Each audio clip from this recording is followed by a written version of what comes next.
All right, welcome to another edition of Morning Roast. We are joined today by the illustrious head football coach of Eastlake and leadership teacher, Mr. Don Bartel. Don, thank you for joining us today. How are you? I'm good. As well as can be expected after 3 full days of online meetings. I don't know about you. I love online meetings. They're great. It gives me a chance No, you don't. No, listen, hear me out. You can turn off the camera and the microphone and kind of multitask. Do not give our students whereas, ideas. like, if you're what in is the wrong band with room, you? it's very, very rude. I get a lot of judgment from certain people, This Well, is I'm going to be honest.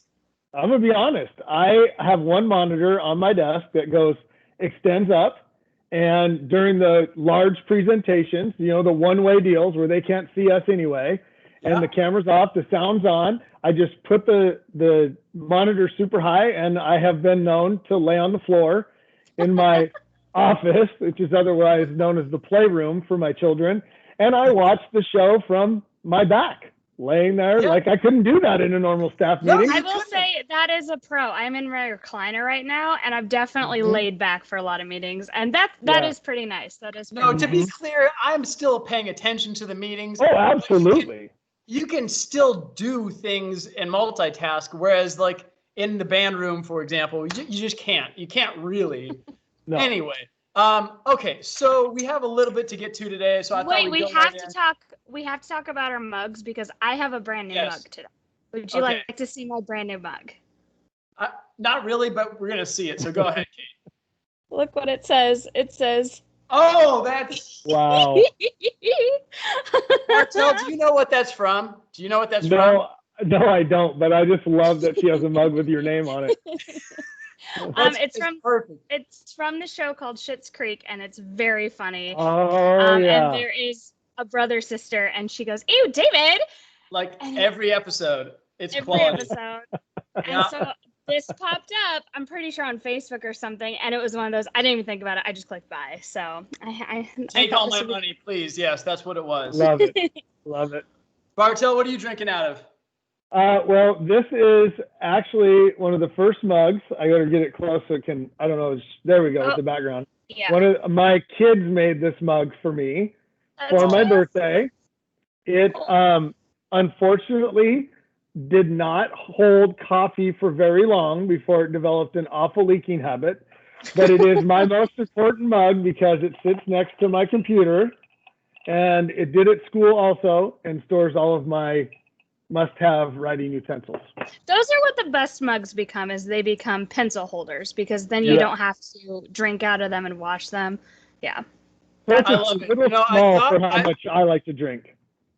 I thought when I became a dad, there'd be like these, homemade gifts that I wouldn't love, but that's not what happens. It's just like, even as bad as whatever the art project was, you're just like, my boy made that. I love it. Yeah.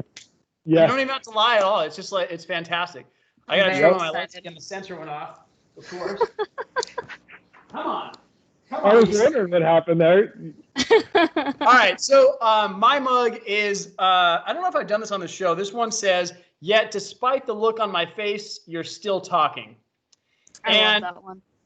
I love this mug. I think it's important, but it's going to be harder for me to use with students in a remote setting because they will be able to see my face, but they will probably ignore the social cues because it's a little bit lost in the digital world. They can't read the body language quite the same way. They may not be fully paying attention, as we alluded to earlier.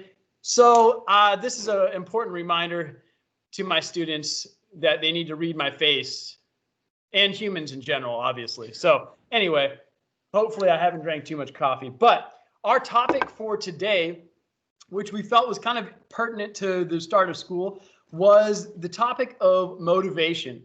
And as we kind of had the spring, and then now the summer was kind of a weird summer, at least for me. In going into the school year, it's important to distinguish, I think, between good and healthy routines and what monotony looks like. And then how do we motivate ourselves kind of in the midst of this circumstance we find ourselves? So who better to address this than Coach Bartel? we're going to share like personally and then kind of maybe give some a couple tips if it's all right with you guys. So Coach, Sure. what do you got for us? Well, the first thing I think of when I think of this is a phrase I heard not too long ago, probably a couple of years ago, that we don't burn out, or in my version of this, things don't become monotonous for us because of what we do. It's because we forget why we do it. And I think when we start thinking about the difference between like productive habits or schedules or routines, they veer off into monotony when we don't have a purpose or we forget what that purpose is. I also think a lot of it is like, I don't know if this is a great analogy or not, but it's like you take a drug, you get high, the next time you need to take more, the next time you need to take more, and our brains work in a lot the same fashion with activities, right? Like we can have these great routines, but if we don't vary the dosage of activity inside of those windows or those concepts, then we're not really getting anything out of it after a while. And I heard a long time ago that they did a study where they said even changing the route, that if you were to walk every day when you got up, or you walked every day when you got home from work, like if you just changed your route, that would dramatically increase the effectiveness of your happiness. And all it is, you're still walking, it's still your routine, you still have a habit of that, you're still in essence doing the exact same thing, but because the scenery is different, your mind registers that as a different dosage and you release a little bit different chemical and you feel a little bit better about it. And as a coach, when I first started in another life, I was a head baseball coach. And one of the easiest tricks I learned to break up the monotony of coaching baseball in Washington in the rain, where you're hitting batting practice inside all the time, is one day just change what direction they hit batting practice in the batting cage. Like, this is the dumbest, simplest thing, but kids would be like, whoa, something's different. And then you buy another day, like you get another day. And I think, wow, if there's ever been anything like that, it's COVID. Like the real life scenario of that is COVID. You take the thing that you love the absolute most, being at home with your families, like enjoying time to read, no rush with a cup of coffee. Like it, all of a sudden you're looking around going, is there a different direction to take batting practice today? Like, what are we doing?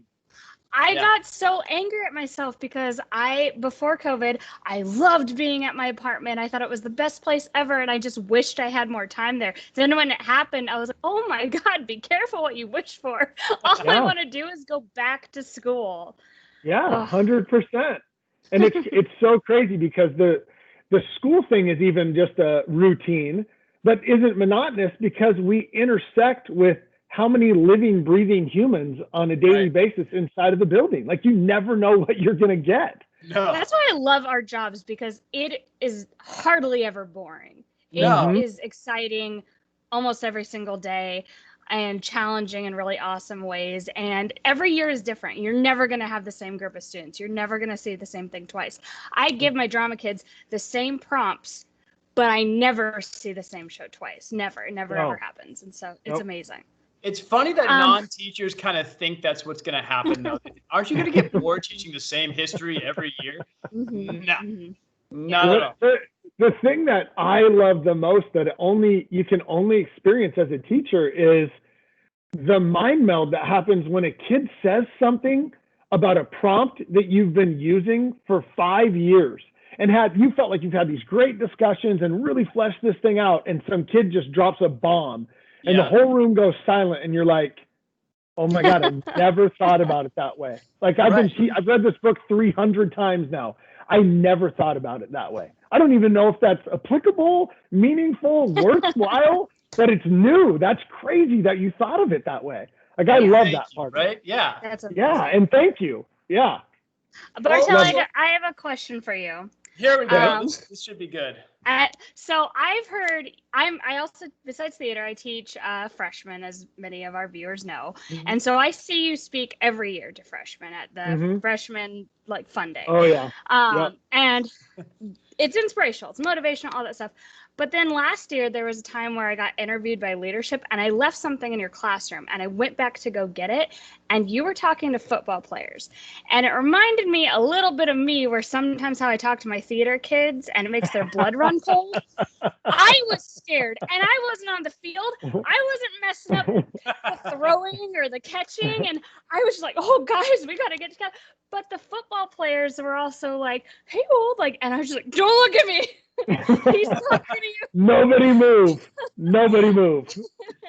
So I feel like I have a lot of questions, but do you reserve how you speak that way to only football players, or there's sometimes with leadership students you get on their case, like, we got to decorate the halls with snowmen better this year for the winter assembly, like, because I feel like the way I talk, like, that's to like the kids I've known the most in theater, and I'm like, my expectations are here and you made it to here. Yeah, I would say I used to not differentiate. And then there would be these sad moments in my first few years of teaching where this girl who was just brilliant in class but was pretty reserved, mom would say, you know, she's having a tough time because she feels intimidated. And my goal was never to intimidate. You know, somebody asked me once, the best interview question I've ever been asked was, what is the greatest misconception that people have about you?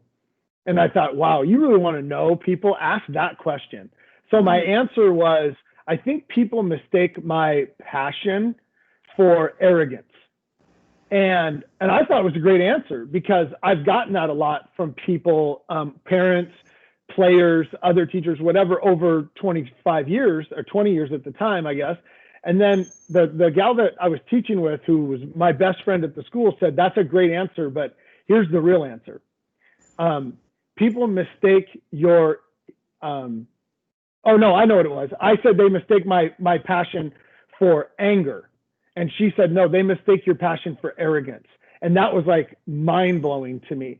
So it was at that point in time where I really started to look at, like, there's a whole vibe inside of a classroom where you might get 75 to 95% of the kids in the classroom that are gigging that. Like, they love that you're passionate and you're fired up and things are going, but there's another bit of them that are just doing this while that is happening. And I think with the football guys, I'm never going to be like, as long as I'm coaching with smell, I'm always going to be okay. I'm never going to be the loudest guy. I'm never going to be the harshest. Like, if anything ever happens to that guy, volume is loud and louder. Loud, the louder than loudest. Yeah, nothing under that. There'll be mornings I'll walk in the hall and he goes, morning, Wold, how are you? And I'm like, oh, your projection is amazing. It is impressive.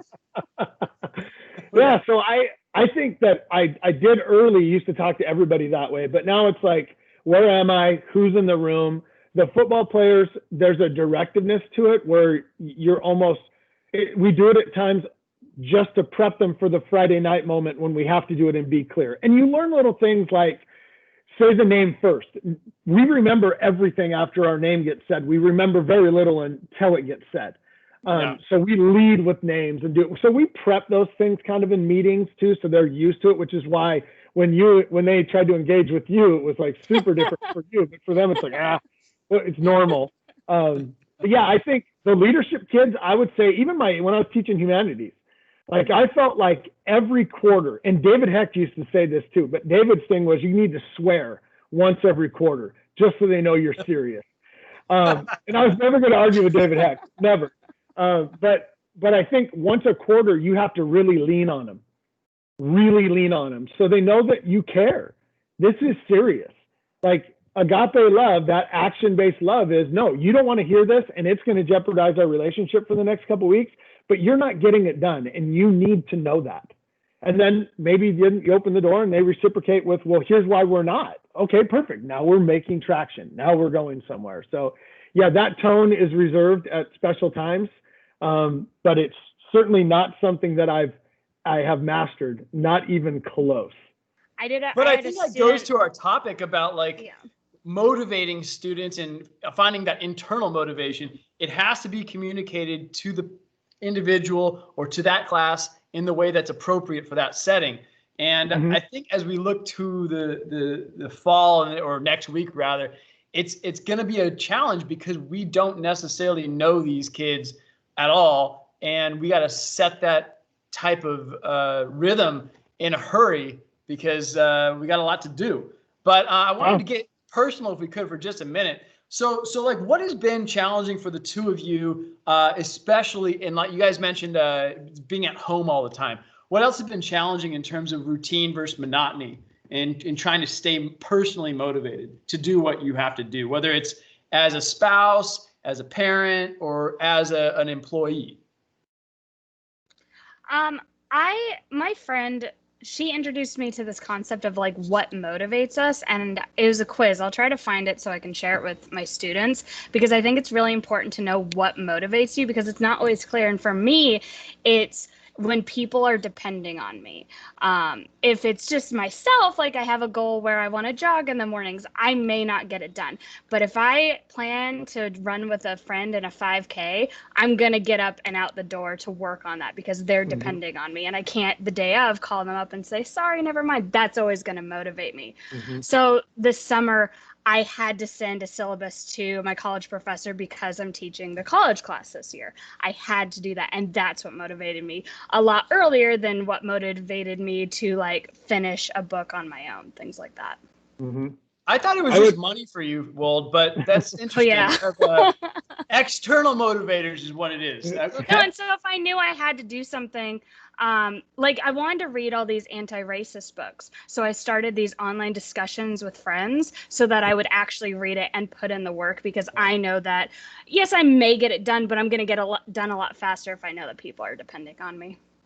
Yeah, beautiful. I would say my answer is tied to that same sort of thing. It's not, I don't know if it's as much dependence as the interconnectedness. I think the thing that's been really difficult for me is to be responsible to the situation and my children. My son has asthma, so he's, at risk.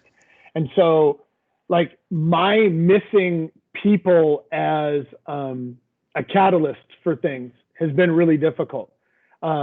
Not being in those groups. So the way that I had said it kind of all summer long was, I don't need to be entertained. Like I'm not somebody that needs that constant entertainment, but I need to be around people. Right. That same energy that David, you were alluding to, is not going to come through a camera with your facial expression, is the same sort of thing. Like I need that constant interplay of energy with people around me.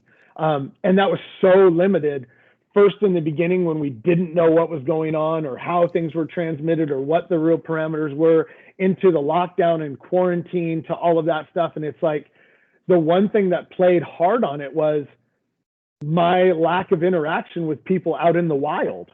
And so I think if I didn't live in the neighborhood, I don't know what I would do. We think about it all the time. We have alleys, an alley that backs up, our house backs up to, because we all have detached garages. So the neighbors will be out in the alley. We have kids all about the same age. So all the adults would stand 10 feet apart, but talk. And those moments were like the best moments of the summer. And I didn't have to say anything. Just being around people was the big thing. And I think when we moved here to Eastlake from Enumclaw, we lived on 5 acres by ourselves. I couldn't imagine being quarantined on 5 acres, needing to interact with people and not being able to walk out my door. That it's crazy. So that part to me has been by far the most difficult. Yeah, I going to the parenting thing, that was a definite challenge for me. I think to my oldest, who's 3.5, I think if I didn't have his brother, who was 1, it would be so much harder for him. But seeing it through his eyes and helping him kind of understand people are sick at the hospital. This is not going to be like our normal day. You can't necessarily hug Nana or do this or that. He's so,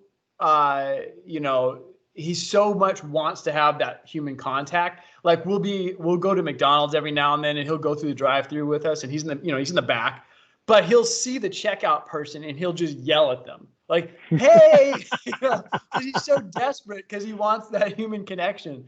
He's 3.5, and he'll approach older kids no problem, and they'll be like, "Who is this? What do you?" He says, "Hey, kid." He's a theater kid. He's a theater kid, and I can't wait to see him on stage one day. It's so funny. But so that's been a challenge for me as a father. And I think one thing I've kind of allowed myself in the midst of it is it's not so much, I guess it's grace insofar as like I'm allowed to have a bad day or an unproductive day. and not putting that pressure on myself to like, oh, I got to hit everything on the checklist, or my kids got to eat the perfect meal, or we got to get enough sleep and do all the, the to-do list, if you will. And I think going into this year, that's really in the back of my mind, because I'm thinking not only as a teacher, but I know as students, there's going to be some bumps along the road, and it's very unrealistic and, dare I say, delusional to think that it's going to be easy for ourselves, but certainly not easy for our kids. So like admitting that it's okay to have that bad day and then to get back on the horse, so to speak, I think is a really important thing for me in terms of motivating myself, but also motivating my students. Well, I would say if you want to put all that stuff together, I think that encapsulates so much. It's this idea of we're trying to focus in leadership this year on the micro over the macro. Like what gets all the attention is the macro. Like we put on this big event, 1,000 people come to the homecoming dance. Yay, things are awesome.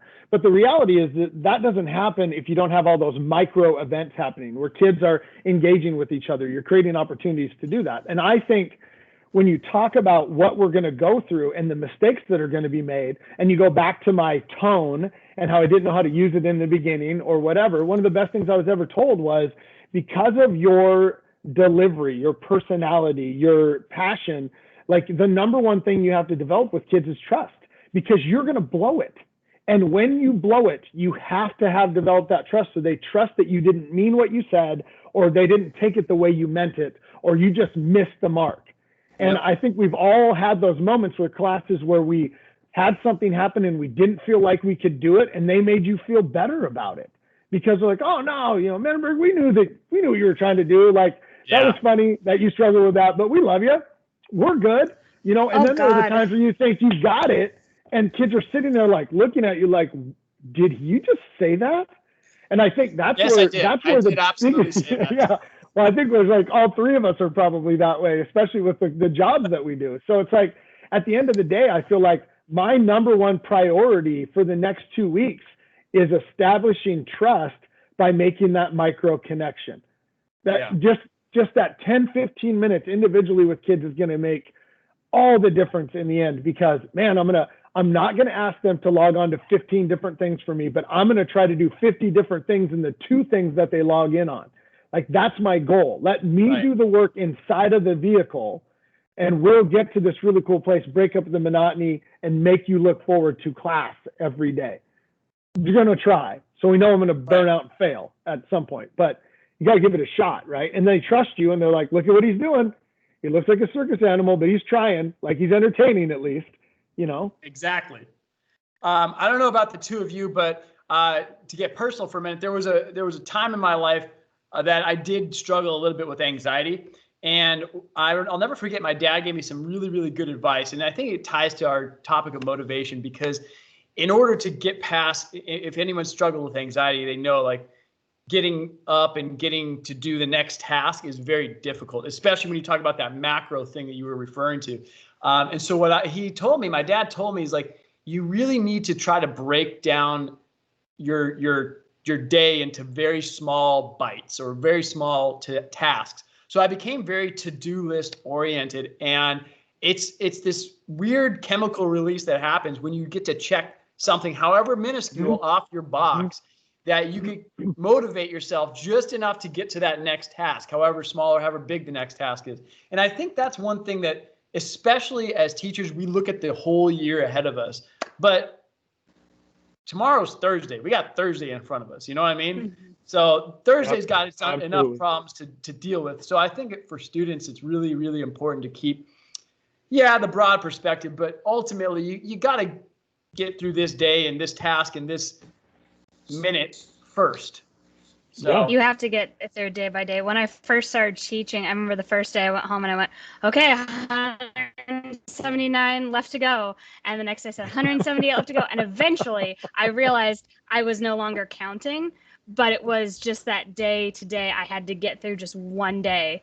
And that was it. Because if I started thinking about 2 days later or next week, I would just start to, oh my God, freak out. And so, I think just focusing what do you have to do today is really helpful. Yeah. Well, I think it's nice to know too. I think as we were looking at like what the topic was going to be today, I was also thinking like, well, there's a great value in repetitiveness, in structure at least. I mean, a lot of great coaches and teachers will tell you like, let's share the outline in the schedule for today. Like my favorite professor, I thought I wanted to be an anthropologist because my Anthro 101 teacher was phenomenal. And the number one thing I learned from her was not anthro. I didn't realize until later it was teaching. She was a phenomenal teacher. And she every day would put an outline on the board and say, here's what we're going to go through. And it was knowing what to expect and kind of knowing where we were, and the way that she taught was awesome. Our football players love football practice on certain days because they know exactly what to expect. They don't know what's going to happen inside of those periods, but they know they're going to be together, or they're going to be separate, or they're going to be in small group or large group. And it's nice to help kind of go. But if you tell people tell the kids, hey, we're going to run sprints, and you don't tell them how many, boy, that will raise the anxiety through the roof. Oh, yeah. Because they want to do well. So they don't know if they're trying to do well for 5 sprints, 50 sprints, or 2 sprints. And so I think that's a good thing to remember as we get going too. Like, yeah, they might be counting down 179 left to go. And it's like, no, we've got today. And I think it might've been in that the remote learning playbook or whatever, where they said, there was a higher rate of attendance for teachers where kids knew what to expect as the week went along. Monday is this kind of day, Tuesday is this kind of day, Thursday is this kind of day, and Friday is this day. And that consistency of structure, that resonated with me. I feel like that's what I want to do with those kids, is make sure they know they're walking into the classroom this year knowing, hey, day 2, for us, I guess it's more of a day 1, day 2, but on day 2, this is what we're doing. Day 1, we get live instruction. Day 2, we get discussion and small group interaction or whatever. And letting them being able to count on that is going to be fun. And then I can vary that stuff inside of those class periods. Well, I think you're absolutely going back to what you're talking about with the baseball, where you just switch things up. Yeah, they have an expectation. We're doing batting practice. They know that's what they're walking into when they go to that practice. But that variation changes it from monotony to a healthy and helpful routine. And I think you're absolutely right, though. I think those types of routines built in and with the expectation being in the place, it really helps people not get frustrated, not get burnt out. In a lifetime before this, I was actually in sales, and one of the things that we learned was that frustration and anger generally can be traced back to unmet or unreasonable expectations. And when we set those at the front end, or at least some semblance of them at the front end, I think it's a lot easier for students to kind of buy in and go in with good intentions and good effort, because they know what's coming, or at least some idea. Isn't that's such a fine line of expectation, isn't it? Like, I think everywhere you look that's outcome-based or product-based or whatever, the expectations can be a killer. Mm-hmm. Those are anxiety hotspots. Like, one of the first lessons I learned was I had a mom and dad who were incredible. Son was a superstar on our team. He ended up being a Navy SEAL and a Rhodes Scholar and all of that. The youngest sister ended up being an Olympian. Like, this family was incredible, right? 2-time Olympian. Anyway, they invited me over for dinner. Single young coach. I'm like 25. They invite me over for dinner. Next thing you know, I look around the dinner table. No one else is there but me and the dad. And I'm like, okay, this is a setup. and Steve is the guy's name. Steve looks at me and he says, Coach, I need you to realize something. I've been around these kids since they were 5 years old. And your level of expectation for them is way up here. Our level of expectation, because we know them, is right about here. The problem is the kids are performing at this level. They're exceeding our expectations and somewhat their own, but they're never going to meet yours. And so everybody's miserable. So you got to do something about that. And it was just such a mind-blowing moment for me. And then I realized, man, I was creating an anxiety around performance and results for them that was incredibly manipulative on the harshest side, but really unfair on the simplest side. And just kind of realizing that idea of expectation and just taking it day by day, understanding that there's like a systems-based expectation or a production type process-based expectation, and then there's a personal expectation, and dividing those things out and understanding how those work and trying to make things more realistic, but still having a belief in raising the bar, but not raising it out of sight so no one even thinks it exists. Wold, your thoughts? I don't know. Did we lose you there for a second? You're trying to think of a burn because I've gotten off pretty easy, Bartel. They haven't said it. Nothing bad has been said about me. Viewers, you're going to have to fill in the comments later and where they miss opportunities, what was wrong with my face today. I don't know. I mean, I don't know. I think my mug was pretty killer, so I don't know how much more I needed. I don't know. I was thinking about the similarities with like theater and athletics, but I was thinking, in my experience, I feel like because I'm a part of the process, and parents see a lot of the end result, or they might hear the kid rehearsing and they don't understand the process, and so their expectations might be up here when we're only right here in the process. So I'm like thrilled they're here, but the parents want them up here. And I feel like high school theater, we have it just gets harder. It gets harder to keep up. It gets harder because people will criticize sets and costumes and on and on and on. Whereas I am like, you didn't see them not be able to tap dance, and now they are tap dancing. And I'm thrilled about that. And you didn't see it when they weren't singing in time to the music, and now they are. And you weren't there when we first played with the orchestra, and now we're here and we're singing and we're dancing and everything's clicking along. And I feel like just with our program, like it's amazing what they can do. And so I think we do have to remember that process and having the expectation. We want high expectations, but we don't want to kill them with anxiety. It's going to be hard not to have some expectations going into next week. But as we kind of wrap up today, first, obviously, I want to give you both an opportunity to say something deeply hurtful to me. But what would you really missed that in the show today. To encourage students going into their first day of remote learning, fall 2020. I got to get my lights back on while we think about this.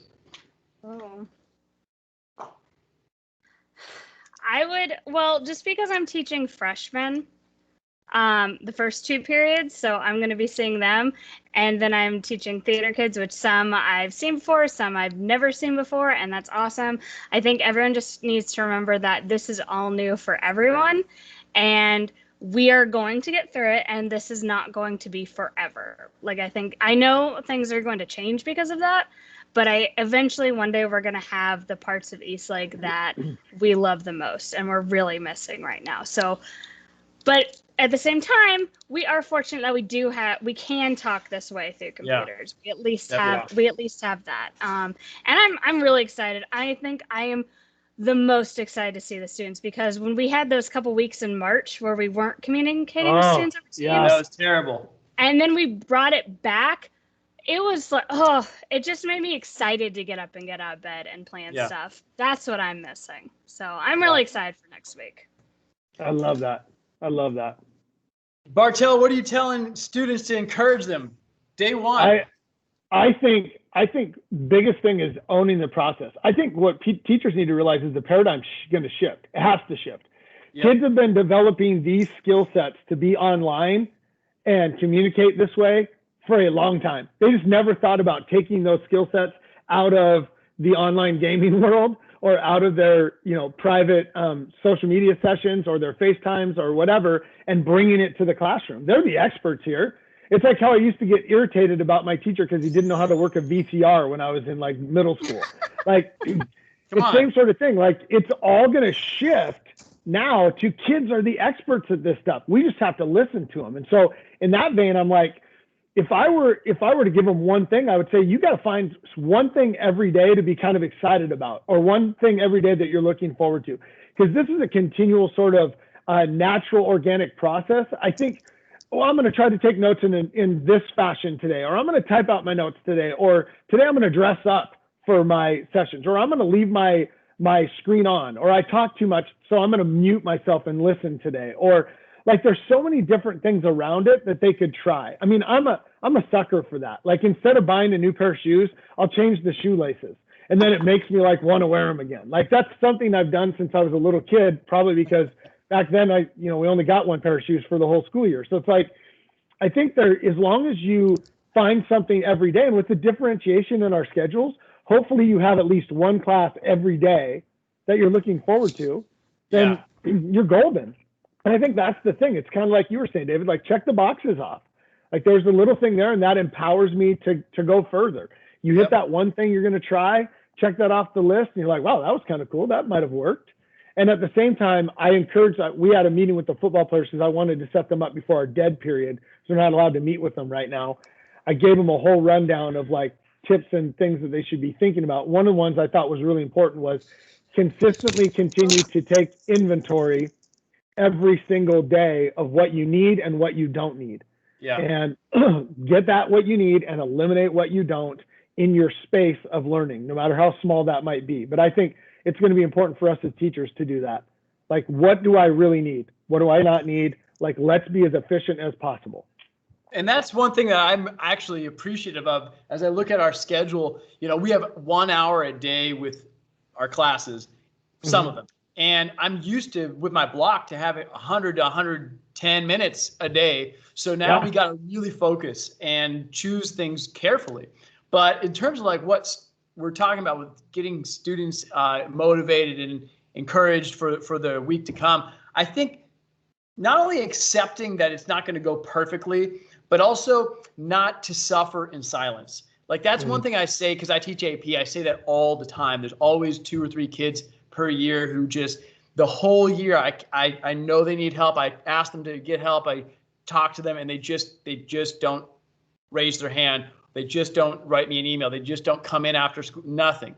But in this circumstance especially, I think that's so important, because you could be in that meeting with your screen off, your mic off every single time, and I don't know, or your classmate next to you doesn't know that you're drowning.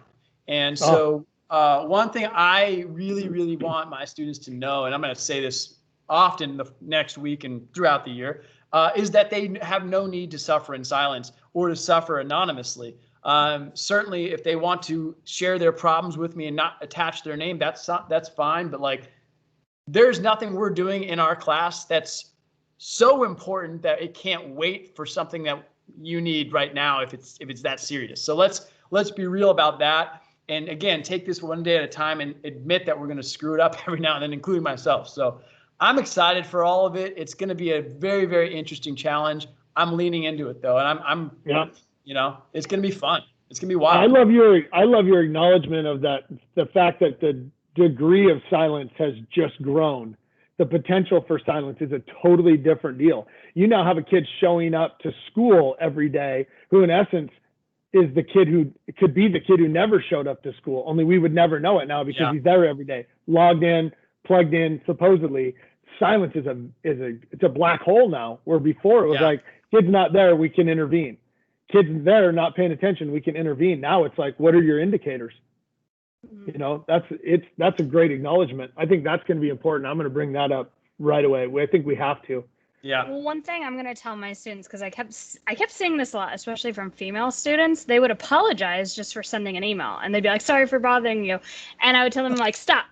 Look, we have to stop that bad habit. No more apologizing. I want to help you. I want your questions. It's not going to bother me. It's not going to wake me up at 2 a.m. Like, I have that feature turned off. When I have time, I will check my email, and I would love to answer your questions. So please reach out. Let us know. You get paid massive amounts of money to answer that question. So yes. To answer that email, you get paid a lot of money for that. So let's put that on the record that she's denying her job responsibilities. I do think it hits on that idea of expectation though too. The anxiety is high for them because somewhere in this crazy world they think they're expected to know all the answers. Like it's almost like school just exists for a large number of high performance based kids just to prove they can do it. Like, where did the learning piece come in? Like, do you guys remember like when you were learning how to teach, like the first like model lesson you're like, oh my God, I'm going to die. I can't do this. This is so scary. And then you realize, no, that's what that class is for. It teaches you how to do that. Yeah. I feel like we have so many kids that the expectation they've set for themselves or has been set for them or a combination of both is, well, I should already know this. And that's mind blowing to me. Then what you think you're just here to prove it. I think you're here to learn it, become it, do it, experience it, and then figure it out. But yeah, I think that's crazy. It's going to be good. Well, I hate to cut our time short. Listen to our viewers, though. If you do think of some solid burns for Menenberg, send them on the comment stream. Next time, I don't know who we got next, Wold, but we're going to be talking about this kind of thing as the year goes on. Coach Bartel, I really, really appreciate you being on with us. It's been very illuminating, and I hope our viewers appreciate it as well. To the two of you, enjoy the rest of your afternoon, and we'll be back hopefully in the building together soon.